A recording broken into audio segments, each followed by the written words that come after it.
Bismillahirrahmanirrahim. Assalamualaikum warahmatullahi wabarakatuh. Salam sejahtera untuk kita semua.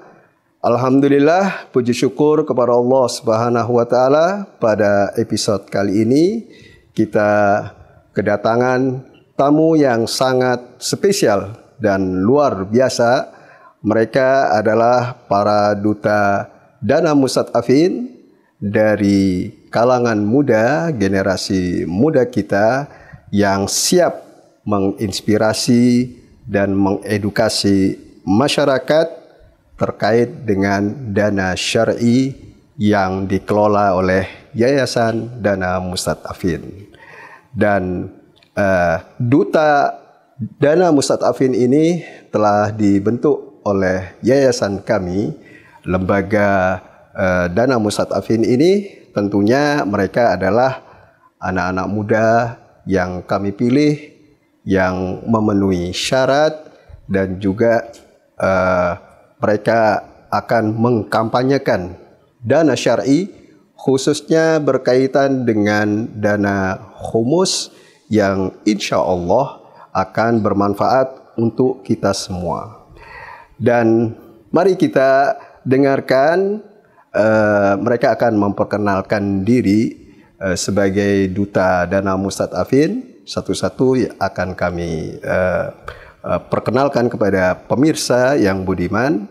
Yang pertama di sebelah kiri saya ialah Haidar dari Pekanbaru ya, Haidar ya. Dan yang di sebelahnya lagi saudari Faizana dari Bekasi. Ya. Dan yang ketiga ini adalah dari Haura ya. Panggilannya Haura, bukan Hauro ya. Haura ya. Itu dari Jakarta dan mereka adalah sebagai duta Dana Mustadafin yang akan memberikan kontribusi bagi Yayasan Dana Mustadafin dan bagi masyarakat, khususnya untuk kalangan anak muda yang orientasinya adalah dana syar'i, khususnya terkait dengan dana humus. Untuk berikutnya, boleh kita kenal dengan satu persatu dari duta Dana Mustadafin ini, saudara Haidar. Mungkin bisa diceritakan aktivitas Haidar sehari-hari yang sekarang dijalani. Ya, perkenalkan saya Muhammad Haidar. Aktivitas saya bekerja, selain bekerja ya saya juga dengan teman-teman sedang menyuarakan solidaritas Palestina. Di Pekanbaru ya? Pekanbaru, di Riau. Ya, sudah berapa lama bekerja di Pekanbaru? Di Pekanbaru sudah 3 tahun. 3 tahun ya, cukup lama dan terus berlanjut dan berkarya ya. Insya Allah berlanjut ya, biar bisa terus biar humus ya. Wah, Masya Allah. Ya, saudari Faizana, aktivitas sehari-hari Faizana apa saja? Ya, saya Faizana bekerja di industri kreatif di Indonesia, di agensi marketing. Jadi sehari-hari bekerja mengerjakan project. Ya, project apa nih? Projectnya multiple projects, kadang-kadang event, kadang-kadang brand brand marketing, brand experience. Boleh ajak-ajak kita kreatif. Ya insya Allah ya, ajak anak-anak muda, biar juga bisa berhumus. Ya, betul. Ya, oke. Dan Haura juga punya aktivitas tentunya, rutinitas ya, aktivitas yang digeluti sekarang ini ya, apa?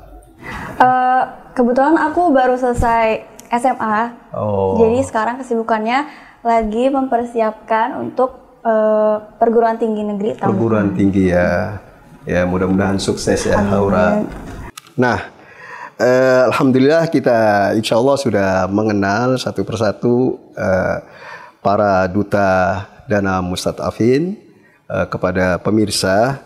Nah, saya juga kita dan pemirsa juga ingin mendengar pandangan duta Dana Mustadafin ini mengenai eksistensi lembaga Dana Mustadafin.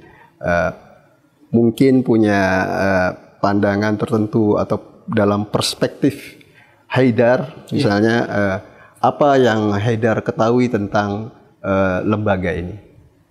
Iya, lembaga Dana Mustadafin tentu saya tahu ketika waktu COVID lalu gabung ke tim relawan Dana Mustadafin, RTC ya, RTC ya.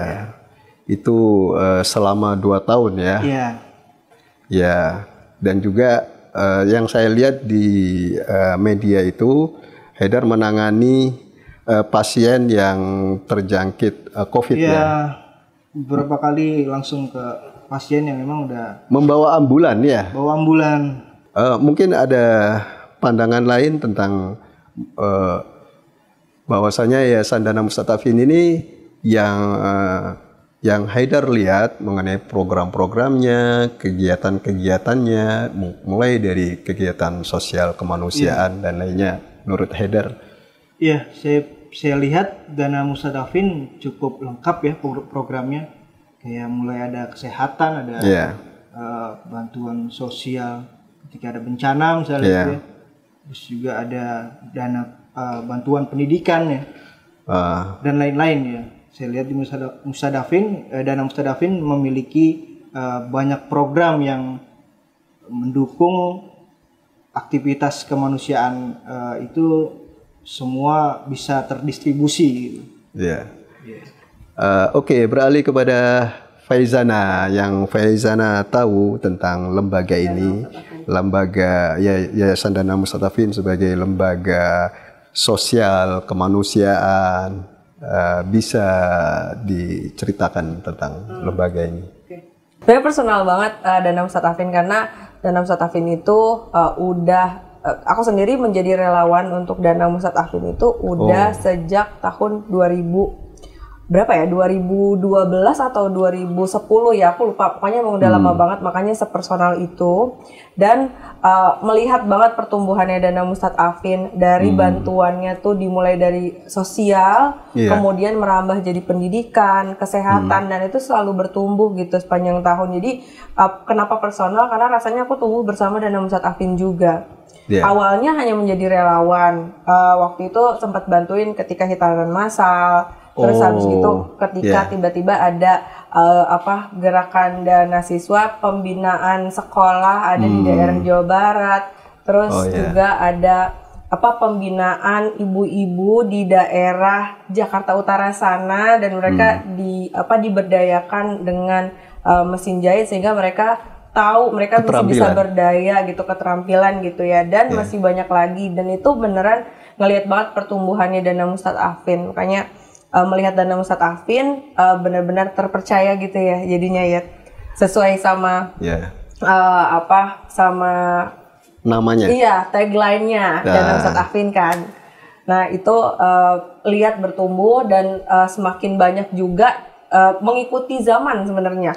Dulu mungkin kan cara ini sekalian cerita juga kali ya, gara-gara kan aku bertumbuh bersama nih sama Dana Mustadafin. Jadi aku tahu banget dulu tuh kalau misalkan emang mau melakukan nyumbang gitu ke Dana Mustadafin atau kita mengalokasikan dana kita kepada Dana Mustadafin, itu tuh dulu masih manual. Nah sekarang ini udah sangat gampang, bahkan udah sampai kris gitu, dan kita bisa akses itu lewat website, bahkan ada aplikasinya juga. Jadi sekarang udah semudah itu, dan plottingan bantuannya jelas juga. Jadi kita mau plottingan bantuannya tuh ke apa nih, ke kesehatan kah, ke pendidikan kah gitu, dan itu semuanya selengkap itu dan semudah itu. Dan sekarang alhamdulillah aku menjadi penyumbang juga, nggak hanya relawan juga gitu. Ada tempat untuk menyalurkan dana dan sangat mudah. Jadi kegiatannya nyata gitu ya, penyalurannya di masyarakat dengan berbagai program dan kegiatannya yang Faizana sebutkan tadi itu betul-betul nyata sebagai sebuah fenomena yang bermanfaat gitu ya. Betul. Oke. Haura tentunya tahu kan lembaga Dana Mustadafin ini atau Yayasan Dana Mustadafin ini sebagai lembaga sosial dan kemanusiaan. Nah, barangkali bisa sharing kepada kita Haura, menurut Haura eksistensi dan manfaat di tengah masyarakat lembaga sosial ini menurut Haura? Jujur, experience aku dengan Dana Mustadafin ini nggak sebanyak sama kakak-kakak yang udah ini kan. Cuma mendengar dari cerita keduanya, jadi bikin aku tambah yakin kalau misalnya Dana Mustadafin ini beneran nyata gitu loh. Misalnya nggak cuma ngomong-ngomong doang, tapi beneran ada buktinya gitu kan. Dengan beberapa bidang yang dijalani juga beneran ada gitu kan. Bukan cuma omon-omon ya. Iya. Iya, saya melihat tadi Faizana begitu semangat, sepertinya proud to be a member of Dana Mustadafin. Menjadi bagian dari lembaga ini ya, Masya Allah. Nah, setelah kita dengarkan mengenai pandangan masing-masing duta ini tentang eksistensi dan manfaat Yayasan Dana Mustadafin ini, tentunya sebagai duta Dana Mustadafin kan salah satu menjadi bagian atau terbentuk menjadi sebagai duta ini, kan kalian ini berhumus gitu ya, membayar humus, sadar tentang kewajiban humus. Nah, apa kira-kira menurut Haidar punya motivasi apa kok bisa Haidar ini berhumus ke Dana Mustadafin? Iya. Yang pertama pasti kewajiban ya. Iya. Kewajiban karena humus ini sama wajibnya dengan sholat, dengan puasa. Iya. Nah, karena sama wajibnya maka ya kita diminta untuk mengamalkan, artinya membayar humus gitu. Dan kenapa Dana Mustadafin? Karena Dana Mustadafin ya dia sebagai lembaga. Ketika dia sebagai lembaga maka pengelolaannya juga bisa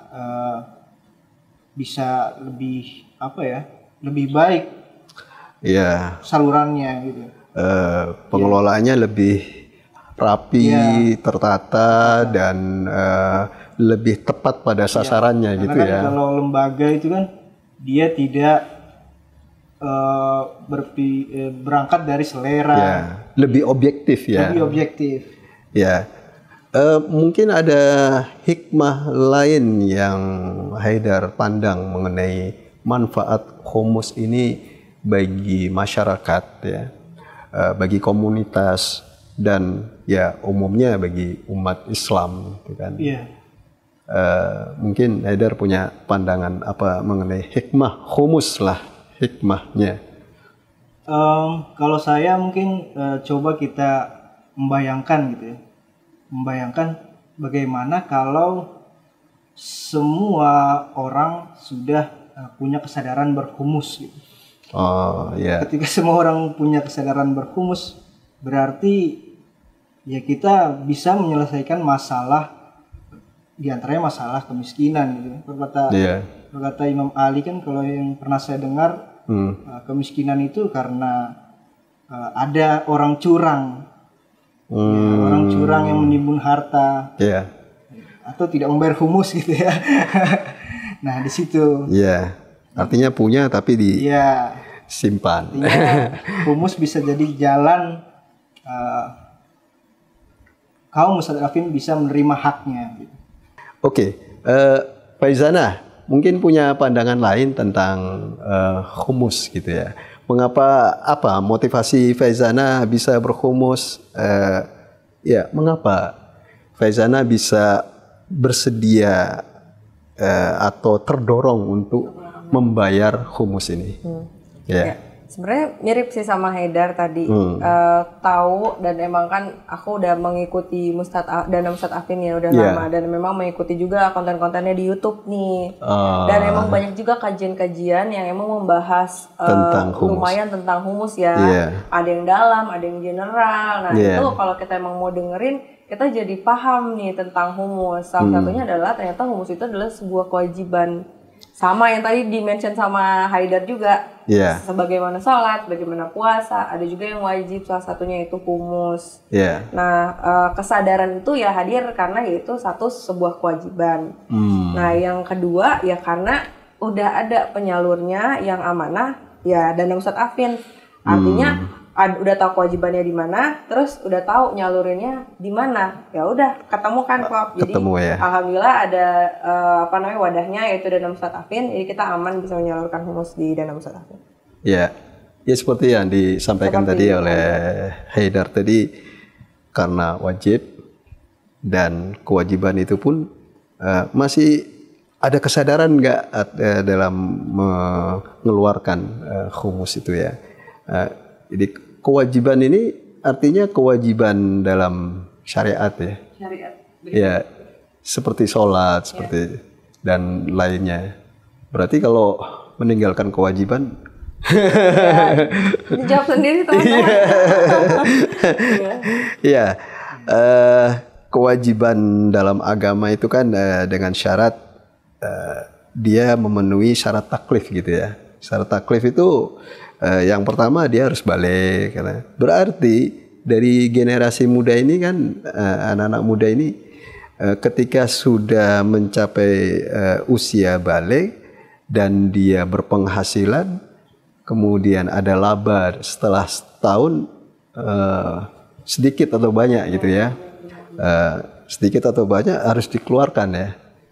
Humusnya ya. Yang kita tahu kan soalnya cuman setiap Idul Fitri itu ada yang wajib dikeluarkan ya, di setiap Ramadan zakat itu doang, zakat yang fitrah. Ya yang kalau misalkan kita tahu kan itu diajarin di sekolah-sekolah yang formal. Nah ini kan informasinya yang belum banyak orang tahu, makanya kita perlu bikin lebih banyak kayak gini gitu ya Ustadz ya, biar lebih banyak orang yang aware lagi gitu soal humus. Ada lagi satu edukasi yang iya edukasi. Zakat mal itu apa, humus itu apa ya gitu ya. Oke. Kalau menurut Haura ya sekali lagi, menurut Haura punya pandangan tentang kewajiban humus ini. Sebenarnya sewaktu aku masih sekolah juga aku sempat belajar kan tentang humus ini. Iya. Kemudian dapat informasi nih dari guru juga di sekolah tentang humus ini, dan akhirnya aku tahu nih kalau ternyata humus tuh juga wajib loh. Jadi humus itu merupakan salah satu tugas ekonomi kaum muslimin gitu loh. Dan sama wajibnya juga sama sholat dan puasa gitu. Terus juga aku juga tahu kayak apa sih yang akan didapatkan kalau misalnya kita nggak humus gitu, kalau kita nggak ngeluarin harta kita gitu. Kalau dari yang aku tahu, salah satunya tuh harta kita jadi nggak berkah gitu kan, jadi nggak sah gitu kalau transaksi dengan yang belum dihumusin gitu kan. Iya. Terus selain itu juga kayak aku ngelihat manfaat yang humus kasih di salah satunya dalam bidang pendidikan ya, karena aku juga sebagai pelajar gitu. Dimana humus ini juga salah satu penyalur lah dalam bidang pendidikan gitu. Jadi sasarannya ke madrasah diniyah ya, bisa berlangsung karena ada dana humus di situ ya. Juga kemudian di Madin itu kan dalam rangka mencetak generasi muda, generasi datang. Dan harus diadakan terus itu Madin. Tapi kalau tidak ada dananya ya berhenti di situ ya. Jadi itu mungkin salah satu hikmah dari humus menurut Haura ya. Ya mungkin setelah itu kita juga ingin tahu harapan dari para duta Dana Ustadz Affin ini sebagai generasi muda. Haidar tentunya punya harapan, mungkin harapan terhadap Dana Ustadz Affin dan juga kepada masyarakat, sekaligus ya cita-cita. Tapi harapan dulu, Haidar punya harapan tidak terhadap Dana Ustadz Affin? Kita berharap Dana Ustadz Affin semakin berkembang ya. Insya Allah. semakin baik dalam mengelola kelembagaan ini gitu. Dan karena posisi peran pentingnya Danam Sadafin ini cukup penting sekali ya di tengah masyarakat ini sebagai penyalur bantuan ya, jadi pihak ketiga ya di antara donatur dan penerima gitu ya. Ya, ibaratnya seperti Baitul Mal gitu seperti Baitul Mal. Menyambungkan antara pihak yang lapisan yang berkemampuan, maksudnya lapisan yang mampu dengan yang memerlukan ya. Iya, yang dengan yang membutuhkan. Iya. Iya. Dan harapan secara umum ya pasti kita berharap semakin banyak dari kita yang sadar akan kewajiban berhumus gitu. Oh, insya Allah. Ya, insya Allah kita harus optimis gitu ya. Iya, pasti. Kalau mungkin cita-cita Haidar apa? Boleh sharing kepada kita. Cita-cita kalau bisa jangan jadi pembayar humus sebesar aja, tapi jadi pihak yang mengajak banyak orang untuk humus. Oh, bukan hanya berhumus, tetapi mengajak orang untuk berhumus. Jadi masing-masing kita punya kewajiban untuk berdakwah gitu ya, menyerukan tentang kewajiban ini ya. Oke. Ya, Faizana punya harapan apa dan cita-cita sekaligus? Kalau harapan untuk DM ya, untuk Ustadz Afin, semoga selalu peduli dan terpercaya. Amin. Semoga selalu ada, berkembang, karena aku nggak tahu harus percaya sama yayasan mana lagi kalau bukan Dana Ustadz Afin. Gitu. Dan berhumus sama juga sama Haidar sih. Semoga semakin banyak orang juga yang paham soal humus, karena aku memang jujur baru paham soal humus nih baru-baru ini. Beda mungkin kayak Haura ya, di sekolahnya diajarin soal humus. Jadi ini maksudnya privilege banget buat Haura. Haura bisa diajarin soal humus di sekolah, sedangkan banyak sekolah-sekolah luar sana walaupun dia punya pelajaran pendidikan agama Islam, mereka nggak ada informasi soal humus, sehingga banyak yang nggak aware gitu. Jadi kita sebatas tahu sedekah aja, zakat aja gitu. Kalau sedekah kan nggak wajib ya, zakat wajib gitu kan. Nah ini yang kita banyak nggak tahu. Jadi semoga dengan program-program kayak gini diterusin, semakin banyak orang yang tahu soal humus dan semakin banyak yang berhumus. Karena tadi udah dijelasin juga dampak sosialnya besar banget loh. Kalau banyak banget manusia yang berhumus, solusi yang salah satu yang jadi masalah paling banyak di Indonesia adalah kemiskinan ya. Itu kesenjangan sosial. Nah itu bisa jadi satu solusi dan itu ternyata diatur di agama, masya Allah. Alhamdulillah. Cita-cita tentunya semoga bisa selalu berdaya dan berdampak sebagai manusia. Berdayanya juga sehingga bisa selalu mengeluarkan humus gitu dan juga bisa selalu bertambah ya setiap tahunnya ya untuk humus. Amin. Dan orang-orang dan aku juga bisa jadi suara ya untuk bantu educate soal humus ini. Haura, harapan Haura apa dan cita-citanya?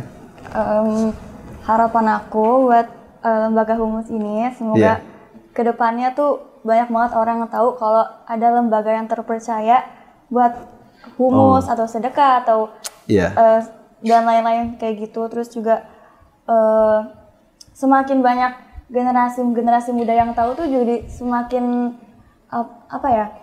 masa depan Dana Ustadz Afin ini juga makin terbuka lebar gitu. Jadi cita-cita. Cita-cita semoga